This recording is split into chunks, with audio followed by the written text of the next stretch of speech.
And with this signature, Apex Digital Solutions officially becomes part of the Meridian Technologies family. Jonathan Price, our CEO, smiled for the cameras. The conference room was packed. Investors, lawyers, Meridian executives, $2 billion about to change hands. I watched from the security feed on my laptop, sitting in my apartment, wearing pajamas, drinking coffee. Nobody knew I was watching. They thought I was gone, forgotten, the disgruntled former employee they'd erased from company history. Jonathan signed the first page, then the second. The Meridian CEO, a man named Walter Chen, leaned forward to add his signature. This was the moment. I opened a terminal window, typed a single command: delete Aether Core, confirm, permanent. A dialog box appeared. This action cannot be undone. Proceed? I clicked yes. 300 miles away, in that conference room full of billionaires, every screen went black. The presentation behind Jonathan flickered and died. Laptops crashed, phones lost signal. The Aether system, the crown jewel of Apex Digital Solutions, the reason Meridian was paying $2 billion, vanished. Completely, permanently. I watched Jonathan's face on the security feed. Confusion first, then panic, then absolute terror as he realized what was happening. "What's going on?" Walter Chen demanded. "What happened to the demo?" I don't know. Tech team? Someone get the tech team in here." People scrambled, phones that wouldn't connect, laptops that showed nothing but error messages. The entire Aether infrastructure gone in an instant. Because Aether wasn't running on Apex servers. It never had been. Aether was running on my personal server, in my apartment, connected through architecture that only I understood. And I had just pulled the plug. My phone rang. Jonathan's number. I let it go to voicemail. It rang again, and again, and again. Finally, I answered. "Vivian?" His voice was ragged. "What did you do? What did you do?" "I deleted my code. The code you stole. The code you were about to sell for $2 billion. That's company property. You can't... Check your server architecture, Jonathan. Actually check it. You'll find that Aether was never on your servers. It was on mine, routed through your network, but hosted on my personal infrastructure." Silence. "You fired me, stole my work, and tried to profit from it, but you never actually owned it." I took a sip of coffee. "Oops." "We'll sue you. We'll destroy you. You'll explain to Meridian Technologies why you just sold them $2 billion worth of nothing. That's what you'll do." I hung up. Then I sat back and watched the chaos unfold on the security feed. This was going to be a very interesting day. Now, before I tell you how Jonathan Price ended up facing federal fraud charges and how I ended up with something far more valuable than money, I want to pause. If you've ever built something with your own hands and watched someone else take credit, if you've ever been pushed out because you were too valuable to keep around, if you've ever dreamed of watching karma work in real time, this story is going to feel like justice. We're building a community here, trying to reach 1,000 subscribers. Every person who joins helps stories like this reach more people who need them. People who've been stolen from, people who've been discarded, people who are waiting for their moment. Hit that subscribe button. Be part of this, because what happens next is the kind of revenge you'll want to share. Let me tell you how happily single software architect built a $2 billion trap. I'm Vivian Cross. I was 44 when I pressed that delete button. Single by choice, no kids by choice. A cat named Turing who judges me silently from his perch by the window. I've been building software since I was 14 years old. Started on a secondhand computer my aunt gave me for Christmas. Taught myself to code from library books before YouTube tutorials existed. By 22, I had a computer science degree and job offers from companies most people dream about. By 30, I was a lead architect at a Fortune 500 tech firm. By 35, I was consulting for startups that couldn't afford me but needed me. At 40, I joined Apex Digital Solutions. Small company, big ambitions. They wanted to build something revolutionary in enterprise automation. The CEO, Jonathan Price, sold me on the vision. "We want to change how businesses operate," he said during my interview. "Not incremental improvements, real transformation." I believed him. Stupid, maybe, but I'd spent years working on other people's visions. I wanted to build something truly mine, and I did. Aether. It took me 3 years. Nights, weekends, holidays, every spare moment I had went into that system.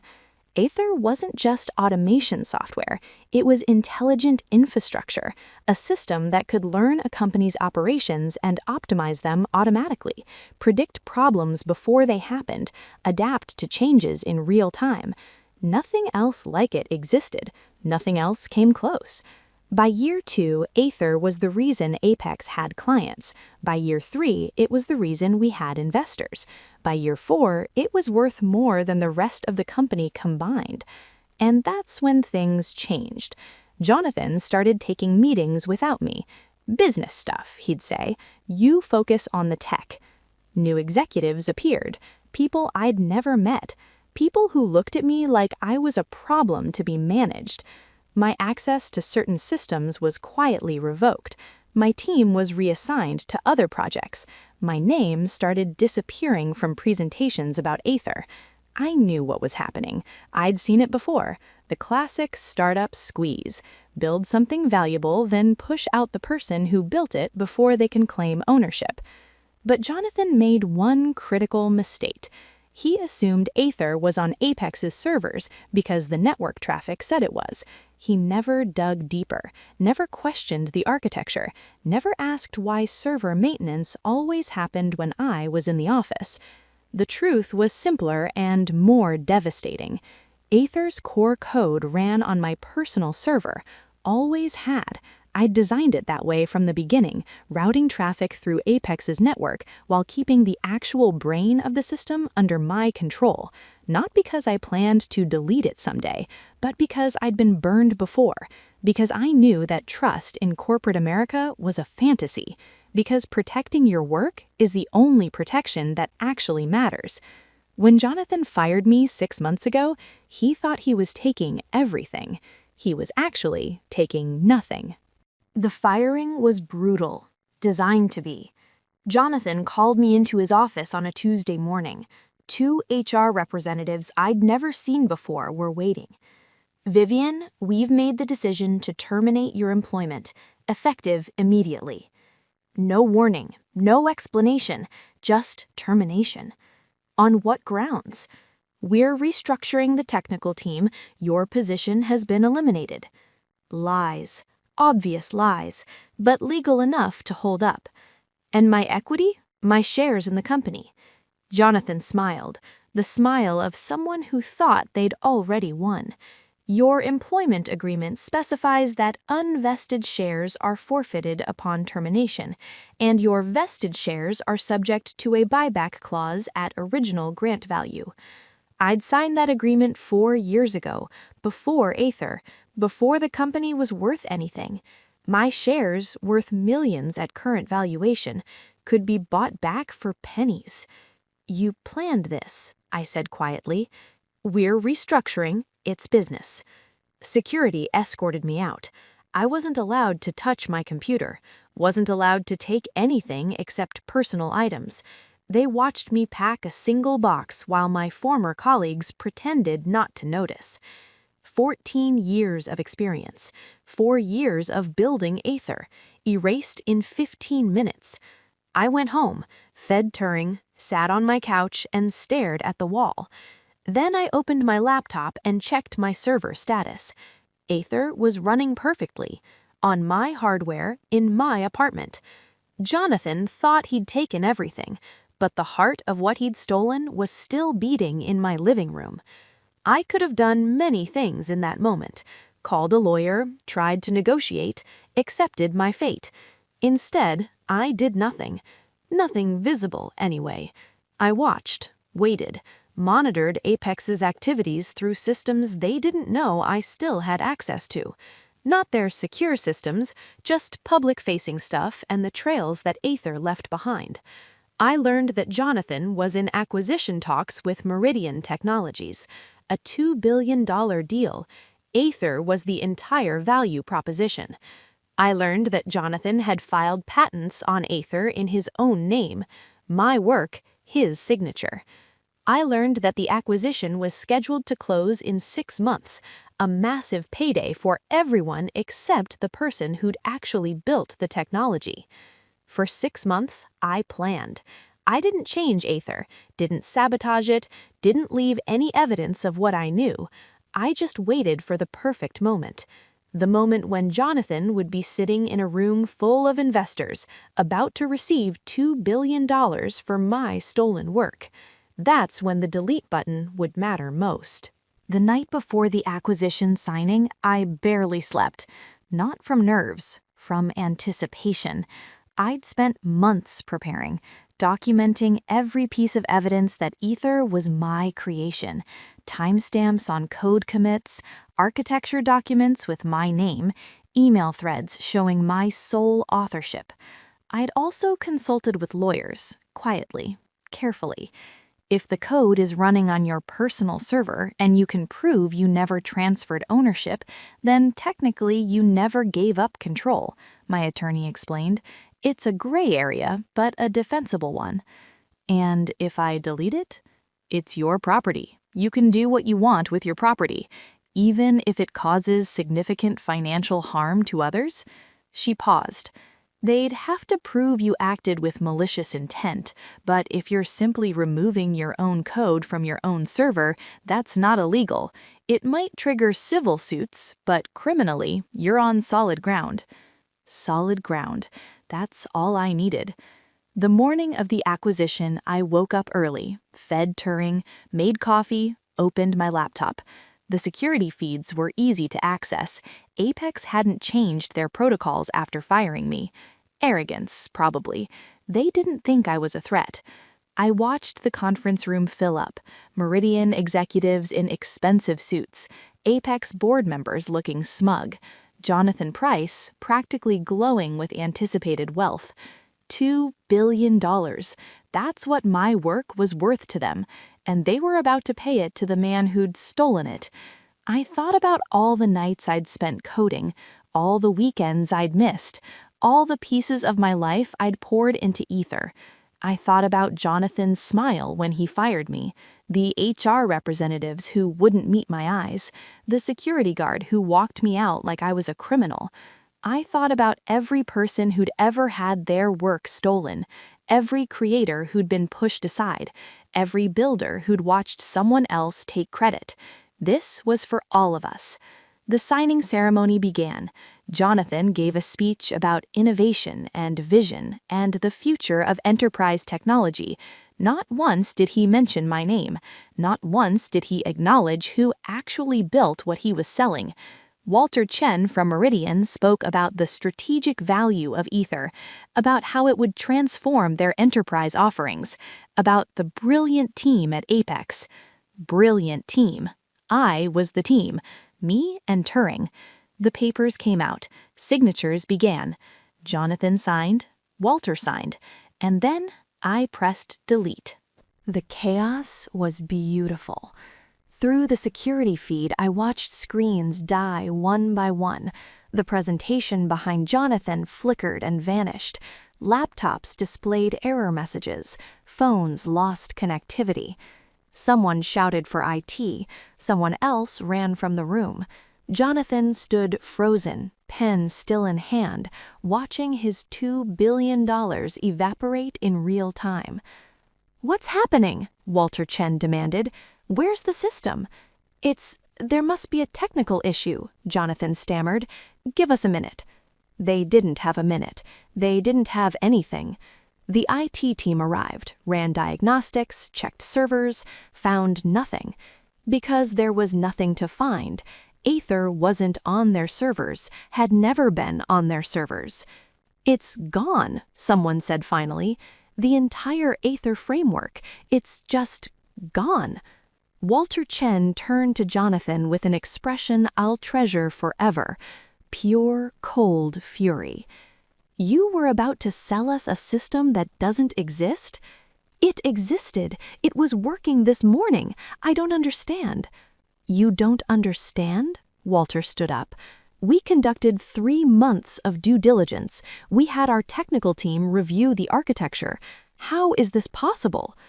"Because your technical team reviewed what I wanted them to see. Routing protocols that looked like local hosting, documentation that described the system without revealing where it actually lived. I'd been planning this for 3 years, since the day I started building Aether, because I'd been burned before, and I'd sworn never again." Jonathan's phone started ringing, his lawyers probably, or his board, or the investors who'd just watched their returns disappear. He answered. I couldn't hear what was said, but I saw his face go white.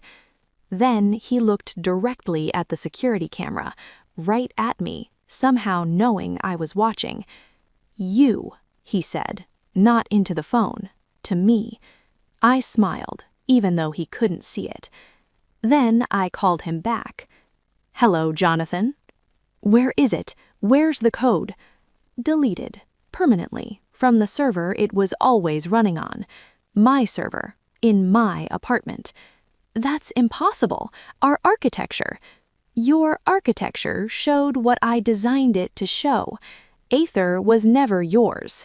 It was always mine, running on my hardware, under my control." Silence.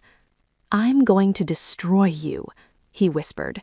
"Lawyers, criminal charges. I'll spend every dollar I have." "You don't have many dollars anymore, Jonathan. In fact, I think Meridian might want some of their due diligence payments back, and the investors you've been lying to for 6 months might have questions." I heard commotion in the background, Walter Chen's voice, sharp and angry. "Good luck, Jonathan. You'll need it." I hung up. The aftermath was everything I hoped for. The Meridian deal collapsed immediately. $2 billion gone. Apex's stock cratered, investors fled, lawsuits started flying in every direction. Jonathan tried to press charges against me, claimed I'd sabotaged company property, claimed I'd engaged in corporate espionage. But here's the thing about stealing someone's work: you can't own what was never yours. My lawyers presented evidence showing Aether had always run on my personal server, code timestamps proving I was the sole author, employment agreements that never specified transfer of intellectual property rights. Jonathan had been sloppy, arrogant, so focused on stealing my work that he never actually secured ownership of it. The case against me was dismissed in 3 weeks. The case against Jonathan took longer. Federal investigators got involved when Meridian filed fraud complaints. Turns out, knowingly selling technology you don't own is a crime. Jonathan Price was indicted 6 months later. Securities fraud, wire fraud, multiple counts. Last I heard, he'd pleaded guilty to reduced charges, 5 years in federal prison, banned from serving as an executive at any public company, all because he thought the quiet programmer in the corner wasn't paying attention. The other executives scattered. Some cooperated with investigators, some tried to disappear. None of them got the paydays they'd been expecting. And me? I rebuilt Aether. Not for another corporation, for myself. I licensed it directly to companies who wanted it, cut out the middlemen, kept control of my own creation. Within a year, I was making more than Apex had ever paid me. Within 2 years, I'd been approached by companies offering acquisition deals that would make Meridian's offer look small. I said no to all of them, because I'd learned something important. The only way to truly own your work is to never let anyone else control it. I still live in the same apartment, still have Turing judging me from his window perch, still spend my nights writing code because I love it, not because someone's forcing me. The difference is that now, every line belongs to me, Every success is mine. Every dollar goes into my pocket, not some executive's golden parachute. People ask me sometimes if I regret deleting Aether, all that work destroyed in an instant. I didn't destroy it. I destroyed the stolen copy. The real Aether, the one I rebuilt from my documentation and my memory, is better than the original ever was, and it runs on my server, where it will stay forever. Here's what I want you to take from this story. Protect your work. Document your ownership. Never trust that corporations will treat you fairly. Build systems that you control. Create evidence that proves what's yours. Plan for the day when someone tries to take it, because they will try. They always try. That's how the game works. But when you're prepared, when you've thought 3 steps ahead, when you've built your fail-safes into the foundation, you can watch $2 billion disappear with a single keystroke, and then go feed your cat. We're almost at 1,000 subscribers, so close. Every person who joins helps these stories reach more builders, more creators, more people who refuse to let their work be stolen. Hit that subscribe button. Share this video with the programmer in your life, the designer, the writer, the creator who's pouring their soul into something that someone else might try to take. Tell them about Aether. Tell them about Jonathan Price. Tell them about the delete button. Drop a comment with your story, the time someone took credit for your work, the creation you're protecting, the revenge you're planning. I read every single one, usually late at night with Turing on my lap, thinking about all the builders out there who deserve to keep what they create. You're not alone. We're building something here. Thanks for watching. See you in the next one. And remember, always know where your code actually lives. It might save you $2 billion someday.